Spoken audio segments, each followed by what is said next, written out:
नमस्कार, मी श्रीकांत वाटवे. आम्ही आमच्या युरोप टूरबद्दलचे जे व्हिडिओ केलेले आहेत, त्यांची इंग्लिश व्हर्शन ऑलरेडी पब्लिश केली आहे. आता ही मी मराठी व्हर्शन पब्लिश करतोय. तर आम्ही स्टुटगार्टहून 15 मे 2024ला निघालो आणि स्टुटगार्टहून HP-F वरून RE5 पकडली. RE5 पकडून आम्ही उल्म या ठिकाणी आलो आणि उल्म या ठिकाणी आल्यानंतर तिथून RE9 पकडून आम्ही म्युनिकच्या दिशेने जायला लागलो. माझा थोडासा आधी अभ्यास असल्यामुळे आम्ही काय केलं, म्युनिकला उतरायच्या ऐवजी म्युनिकच्या एक स्टेप आधी उतरलो, एक स्टेशन आधी उतरलो. ते म्युनिक पासिंग म्हणून स्टेशन आहे, तिथं उतरलो. तिथून बस पकडली आणि आमच्या हॉटेलला गेलो. डोआ CRD हॉटेल होतं आमचं, तिथं आम्ही पोचलो. तिथं दुपारी आम्ही पोचल्यानंतर त्या हॉटेलमधून फ्रेश झालो आणि बाहेर पडलो. आणि तिथली जी यू भान आहे, म्हणजे पहिल्यांदा ती आपण असं म्हणूया की एस भान यू भानचं कॉम्बिनेशनच आहे ते. तिथून आम्ही गेलो. सुरुवातीला ती सरफेसवर होती, नंतर अंडरग्राऊंड झाली आणि आम्ही नेमकं सिटी सेंटरला पोचलो. सिटी सेंटरला पोचल्या पोचल्या जो बाहेर आलो आम्ही, तिथं आम्ही नेमके बरोबर सिटी सेंटर म्हणजे मार्टिन प्लाझमध्ये आलो. मार्टिन प्लाझला प्रचंड गर्दी होती आणि बरोबर 5:30 वाजलेले होते. आम्ही विचारलं का गर्दी आहे, तर ते म्हणले की इथे पपेट शो असतो, तो दुपारी 12 वाजता आणि संध्याकाळी 5 वाजता असतो. मग आमचा त्या दिवशीचा पपेट शो नेमका चुकला होता. म्हणलं ठीक आहे, तो आपण उद्या किंवा परवा जेव्हा केव्हा संधी मिळेल तो बघून घेऊ, 2 दिवस आपण इथे आहोत. मग आम्ही तिथून बाहेर पडलो आणि फ्रँकरचीला गेलो. ही जी फ्रँकरची आहे हे जुनं चर्च आहे, त्याला 2 टॉवर्स आहेत, आतूनही सुंदर आहे. नशिबानं आम्ही तिथं गेलो तेव्हा आम्हाला आत जाता आलं आणि त्याचा आतलाही भाग आम्हाला बघता आला. तिथून आम्ही मार्टिन प्लाझला आलो आणि मार्टिन प्लाझच्या आतलाही भाग आम्हाला बघता आला, म्हणजे काही त्यांचे स्टेअर केस वगैरे असं आम्हाला बघता आलं. नंतर बाहेरून काही त्याचे फोटो काढले, म्हणजे त्याचे शेजारी काही कारंजी वगैरे आहेत ते सगळ्याचे फोटो काढले. आणि व्हॅक्च्युलियन मार्केटमध्ये गेलो आम्ही. व्हॅक्च्युलियन मार्केट म्हणजे जिथं नॉर्मली संध्याकाळी मार्केट भरतं ते. मग त्या एरियामध्ये काही शाही पॅलेसेस आहेत, काही गार्डन आहेत, त्याच्यानंतर काही बियर हाऊसेस आहेत, नंतर चान्सलरी आहे, बेव्हेरियन चान्सलरी आहे, बेव्हेरियन ओपेरा हाऊस आहे, असं बरंच काय काय काय काय त्या तिथं बघता येतं. मग इंग्लिश गार्डन आहे, सेंट पीटर चर्च आहे, टॉय म्युझियम आहे, ओपन मार्केट आहे, मॅक्स जोसेफ प्लाझ आहे. असं सगळं बघत बघत आम्ही संध्याकाळी एका ठिकाणी पोचलो, जिथं हॉटेलचं नाव होतं संगीत. आत गेलो तर एक सरदार जे होता त्यांना आम्हाला बसायला जागा दिली आणि आम्हाला व्यवस्थित जेवण दिलं. मग तिथलं जेवण घेतलं आणि आम्ही परत आमच्या हॉटेलला गेलो. तोच प्रकार म्हणजे आम्ही युभान एसभान पकडून गेलो, तिथून बस पकडली आणि मी हॉटेलवर गेलो. त्याच्या नेक्स्ट डे आमचं गार्मिज पार्टी किचन होतं, त्याचा वेगळा व्हिडिओ ऑलरेडी मी टाकलेला आहे, त्यामुळे तो आता परत ह्यात इन्क्लूड करत नाही. मग गार्मिज पार्टी किचन आम्ही संध्याकाळी साधारणपणे 4 वाजता परत आलो, कारण आम्हाला ते वरचं दोन्ही गोष्टी नव्हत्या, म्हणजे केबल कार ते नसल्यामुळे आम्हाला लवकर परत यायला लागलं. परत आल्यानंतर आम्ही 4 वाजता सिटी सेंटरला उतरलो, म्हणजे म्युनिक सेंट्रलला. बाहेर पडून आम्ही नेक्स्ट डे म्हणजे त्याच्या पुढच्या दिवसाचा म्युझियम पास खरेदी केला आणि तिथून परत तीच ट्रॅम पकडून पुढे आलो, म्हणजे युभान पकडून पुढे आलो. आणि बरोबर आम्ही शार्प 4:45-5च्या दरम्यान आम्ही याच्यावर होतो, काय म्हणतात त्याला, मार्टिन प्लाझला होतो, जे जिथं तो शो व्हायचा होता. हा जो शो आहे, ह्या शो मध्ये तिथल्या ड्यूक वेल्हेम 5 या राजाचं जे लग्न झालं होतं, या लग्नासंदर्भातला तो शो आहे. आणि त्याच्या 2 स्टेजेस आहेत. वरची स्टेज एक आहे, त्याच्यामध्ये राजे राजवाडे असं ते सगळं दाखवलंय. खालच्यामध्ये म्युझिशियन्स दाखवलेले आहेत. तर हा सगळा प्रकार आम्हाला व्यवस्थित 15 मिनिटं 5 मिनिटं जो काय चालतो तो रेकॉर्ड करता आला. त्यातला काही शक्य आहे तेवढा मी आता हे टाकलाय, कारण मग ती व्हिडिओ खूप मोठा झाला तर मग बघता येत नाही. मग तो आम्ही संध्याकाळी बघितला आणि तिथून मग जर असं आम्ही इंग्लिश गार्डन वगैरे थोडासा भाग फिरलो. एका वेगळ्या हॉटेलमध्ये आम्ही जेवलो आणि साधारण 8-8:30ला परत गेलो. परत गेल्यानंतर दुसऱ्या दिवशीचा आमचा पास तयार असल्यामुळे आम्ही हॉटेलमधून नाश्ता करून ब्रेकफास्ट घेऊन बाहेर पडलो आणि पहिलं काय केलं तर सगळ्यात जवळचं आम्हाला जे पॅलेस होतं ते न्यूफेनबर्ग पॅलेस होतं. हे जे न्यूफेनबर्ग पॅलेस आहे, हा उन्हाळी निवासस्थान आहे तिथल्या राजांचा.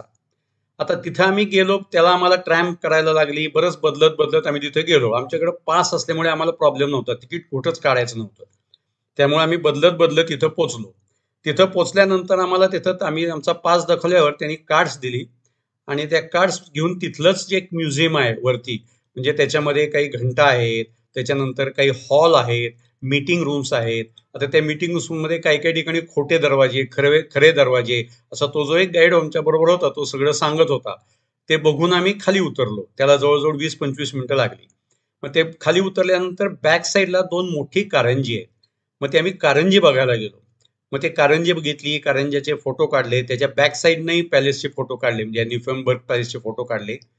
ते फोटो बिटो काढून आम्ही जागेवर आलो आणि मग थोडासा पाऊस होता म्हणून आम्ही म्हणजे आम्ही ज्या साईडने एंटर झालो होतो त्याच्या लेफ्ट हँड साईडला एक म्युझियम होतं. ते आम्हाला त्यांनी सांगितले की तुम्ही बघून घ्या, पाऊस आहे तोपर्यंत ते बघून घ्या. मग तिथं गेल्यानंतर सगळ्यात पहिल्यांदा आम्हाला घोडागाडी बघायला मिळाली. जे त्याला असे ऍक्च्युअल घोडे लावतात तसे लावून ठेवलेले होते. घोडे खोटे होते पण सगळं होतं. मग त्या म्युझियम मधून आत गेल्यानंतर आम्हाला तिथल्या काही जुने कपडे असतील, त्यांचे दागिने, नंतर पोर्सलिन, चिनी मातीची काही काही वस्तू, असं बरंच काय काय काय काय सगळं बघत आम्ही बाहेर पडलो. बाहेर पडल्यानंतर बाहेर आल्यानंतर आणखीन एक पलीकडं पॅलेस टाईप होतं पण आम्हाला तिकडे जाता आलं नाही. याचं कारण पाऊस पडत होता आणि उशीरही झाला होता. जवळजवळ हे सगळं बघेपर्यंत 12 वाजले होते. मग तिथून आम्ही काय केलं तर ज्या रूटनं आलो होतो त्याच रूटला परत गेलो आणि ट्रॅम पकडली. ट्रॅम पकडून परत आम्ही डच म्युझियमला गेलो. हे जे डचेस म्युझियम आहे हे ऍक्च्युली खूप मोठं म्युझियम आहे. त्याला मोठा इतिहास आहे. पण आम्ही जेव्हा गेलो तेव्हा ते वैज्ञानिक म्युझियम म्हणून आता झालेलं आहे आणि ते एका नदीच्या काठी आहे. खूप मोठं म्युझियम आहे. त्याचाही आम्हाला काही तिकीट काढायचं नव्हतं. आम्हाला डायरेक्टली एंट्री होती. आम्ही आत गेल्या गेल्या पहिल्यांदा आम्हाला विमानाच्या काही प्रतिकृती दिसल्या. त्याच्यानंतर स्पेस स्टेशन कसं बनतं ते दिसलं. तर त्याच्यानंतर ॲग्रिकल्चर म्हणजे शेती संदर्भातलं होतं. नंतर हेल्थ संदर्भातलं होतं. त्याच्यानंतर एनर्जी संदर्भातलं ऊर्जा, नंतर पूल कसे बांधतात, त्याच्यानंतर म्युनिक मधलं जे ट्रान्सपोर्ट सिस्टीम आहे ती कोणत्या पद्धतीने बसवलेली आहे, असे काय काय काय काय मॉडेल. जवळजवळ 5 मजली हे सगळं आहेत. लायब्ररी आहे, रिसर्च सेंटर आहे. त्याच्यामध्ये जवळजवळ 53 विषयांचे विविध सेक्शन्स त्यात केलेले आहेत.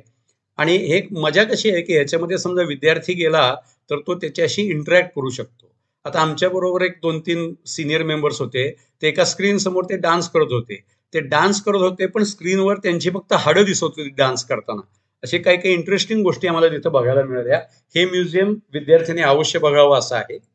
मग तिथून आम्ही त्या गावातल्या सगळ्यात मोठ्या आणि अत्यंत महत्वाच्या म्युझियमला गेलो. ते म्हणजे रेसिडेन्सी म्युझियम. हे संध्याकाळी 5 वाजता बंद होतं. आम्हाला तिथं पोहोचायला 3 वाजले. आम्हाला ते म्हणले की तुम्हाला जर का सगळं म्युझियम बघायचं असेल तर उद्या यावं लागेल. आज गेलात तर तुम्हाला कमी प्रमाणात बघायला मिळेल. पण आमचा नेक्स्ट डे आम्ही फ्री नव्हतो त्यामुळे आम्ही आत गेलो. आम्ही 3 वाजता आत गेलो आणि ते म्हणले की जसं बंद करत येईल तसं तसं तुम्हाला बाहेर यायला लागेल. म्हणजे आम्हाला चालेल. पहिल्यांदा गेलो ते मोठे मोठे हॉल्स आहेत. त्याचे मी फोटो टाकलेत. खूप मोठे हॉल्स आहेत. त्यांच्या सिलिंग्सवर म्हणजे त्यांच्या वरच्या भागामध्ये सिलिंग्सवर अतिशय सुंदर पेंटिंग्स आहेत. त्याच्यामध्ये खूप चांगले चांगले फोटो आहेत त्यांच्या त्यांच्या जुन्या राजांचे वगैरे. असे असे करत करत आम्ही चालत गेलो. त्याच्यामध्ये घोड्यांचा एक तबेला आहे, कारंजा आहे. त्याच्यानंतर तिथं आतमध्ये बोरेको, त्याच्यानंतर रोको आणि न्यू क्लासिक स्टाईलची बांधकाम आहेत. त्यांची जुन्या इमारतीमध्ये काही काही ठेवलेल्या गोष्टी आहेत. आम्हाला खूप बघायला मिळालं तिथं. त्यांचं कपड्यांची स्टाईल बघायला मिळाली. त्याच्यानंतर त्यांची भांडीकुंडी कशी होती ती बघायला मिळाली. त्यांचं डायनिंग टेबल बघायला मिळालं. नंतर त्यांच्या झोपायच्या रूम्स कशा डेकोरेटेड होत्या ते बघायला मिळालं.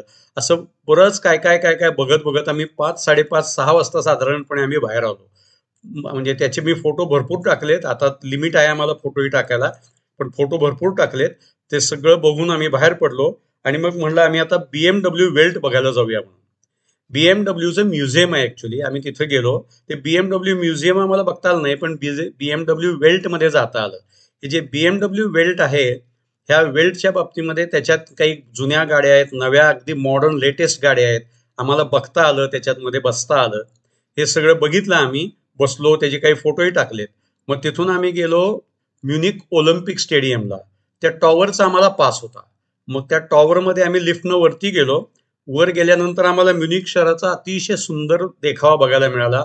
त्यांचं जेव्हा ॲथलीट्स आले होते तेव्हा कुठं राहायला होते वगैरे सगळं बघायला मिळालं.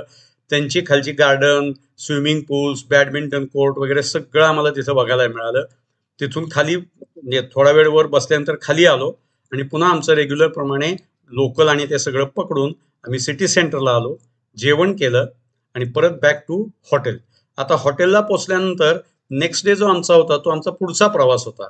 त्यामुळे आमचं म्युनिक जे 3 दिवसात बघायचं होतं त्याच्यामध्ये हे जे सगळं बघणं झालं आमचं, हे आम्ही म्युझियम पासमध्ये त्या दिवशी बघितलं. अशा पद्धतीनं आमचं म्युनिक बघून झालं. आपण ऐकत आहात आणि बघत आहात याबद्दल आपले धन्यवाद. आम्हाला लाईक आणि सबस्क्राईब करा, म्हणजे आम्ही कदाचित आणखीनही चांगले व्हिडिओज तुम्हाला देऊ शकू. धन्यवाद.